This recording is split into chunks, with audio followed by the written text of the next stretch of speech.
फिर दिन हुआ पुरानी रात का, करे सो शुक्र हम खुदा की जात का, खुदा की जात का, नया फिर दिन हुआ।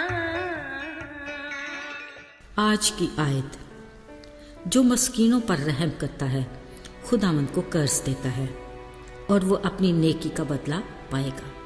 इमसाल 19 बाब 17वीं आयत। अजीज़ों, मनसूबाबंदी या प्लानिंग का हमारी ज़िंदगी में बड़ा अमल दखल है। गोया मनसूबाबंदी मुनज़्ज़म ज़िंदगी की कुंजी है। रात सोते आँख बंद होने तक और सुबह आँख खुलने से ही रोज़मर्रा ज़िंदगी के मामूल के सिलसिले शुरू हो जाते हैं। बिलाशुबा ज़िंदगी चलते रहने का नाम है। जो मुनज़्ज़म तरीके से चलती हो तो इसका लुत्फ़ ही कुछ और है। लिहाजा हर ज़ी शऊर पुरसुकून ज़िंदगी के लिए अपनी सोच के धारे को दुरुस्त और मुस्बत रास्तों पर उस्तवार रखता है। नहीं तो ज़िंदगी उस पज़ल की मानद हो जाती है जिसमें या तो हम सारी उम्र उलझे रहते हैं या फिर उल्टे पुल्टे टुकड़ों को जोड़ने के चक्कर में तस्वीर को बिगाड़ कर रख देते हैं। अजीज़ों, मनसूबाबंदी मुस्बत और सेहतमंद आदत है जिसकी कई अक़साम हैं, जिसके बायस हम अक्सर अपनी रोज़मर्रा ज़िंदगी के कामों को अहसन तरीके से सरअंजाम दे सकते हैं। इसीलिए सियाने कहते हैं, आज का काम कल पर ना छोड़ें। बिलाशुबा मनसूबाबंदी में वक्त की कोई कैद नहीं। ये कुछ घंटे, चंद महीने या कई सालों पर मुश्तमिल हो सकती है। घरेलू कामकाज से लेकर दफ्तर, स्कूल, कारोबार, बच्चों का मुस्तकबिल और खेल के मैदान तक हम अपनी खुदादा सलाहियतों को भरपूर तरीके से इस्तेमाल करके ज़िंदगी को आसान बना सकते हैं। अजीज़ों, बिलाशुबा मनसूबाबंदी मुनज़्ज़म ज़िंदगी की खूबसूरत अक्कासी करती है, मगर शायद हम अब तक तस्वीर का एक ही रूप देख सके हैं। इस हकीकत से इनकार नहीं किया जा सकता कि इंसानी फितरत में मैं, मेरा और मेरी का अंसर नुमाया है।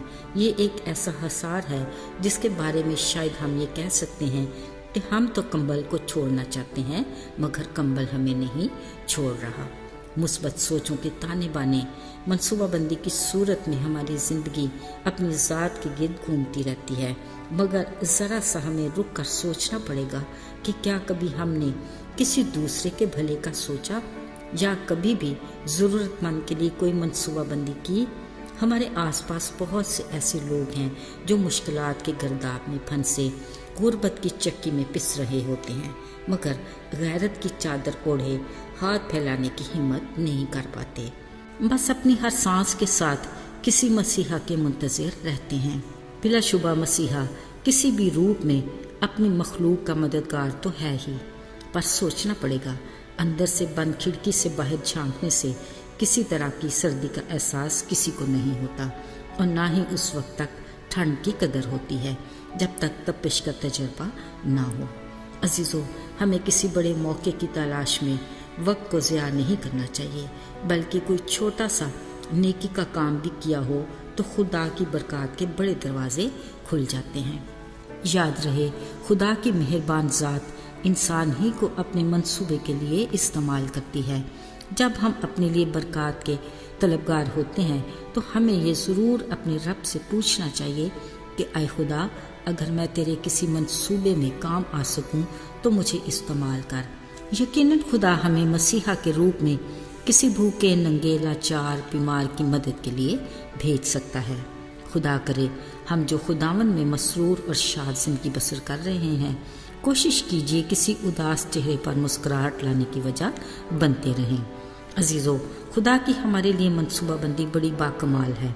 अगर हम उसकी मोहब्बत की हकीकत को जान सकें तो हमसे ज़्यादा खुशकिस्मत और बाबरकत कौन होगा। ज़रा कलाम मुक़द्दस के वाक़यात को याद करते हैं। उस छोटी असील लड़की को खुदा कैसी मनसूबाबंदी से उसे आरामी सूरमा नुमान कोड़ी के घर ले गया, जिसकी गवाही की बदौलत न सिर्फ उसने शिफा पाई बल्कि एक ऐसे शख्स ने इसराइल के खुदा का इकरार किया जो उसे नहीं जानता था। यूँ खुदा के नाम को जलाल मिला। उस छोटे लड़के की माँ के वहम व गुमान में भी नहीं था कि आज की 5 रोटियाँ और 2 मछलियाँ जो वो अपने बेटे को दे रही है, خدا نے اس بارے میں کیا منصوبہ بندی کی ہوئی ہے۔ پھر جب بھوکے پیاسے 5000 لوگ اس تھوڑے سے کھانے سے سیر اور آسودہ ہوئے، وہاں سوچئے کہ خوشی اور شادمانی کا کیا دلکش سما ہوگا۔ عزیزو، خالق خدا بذات خود ایک باکمال اور ماہر پلانر ہے، جس کے نقش قدم پر چل کر ہم اپنی نہ صرف جسمانی بلکہ روحانی زندگی میں بھی کامیابی اور کامرانی حاصل کر سکتے ہیں۔ خدا ہمیں ایسا ہی کرنے کی توفیق دے، آمین۔ آئیے دعا کریں۔ اے خدا، تو کس قدر عظیم ہے، جس نے اپنی بہترین منصوبہ بندی سے پوری کائنات کو تخلیق کیا۔ ہم تیری عظمت کے سامنے اپنے سروں کو جھکاتے اور تجھے مبارک کہتے ہیں، دل کی شکر گزاری کے ساتھ، یسوع کے نام میں، آمین۔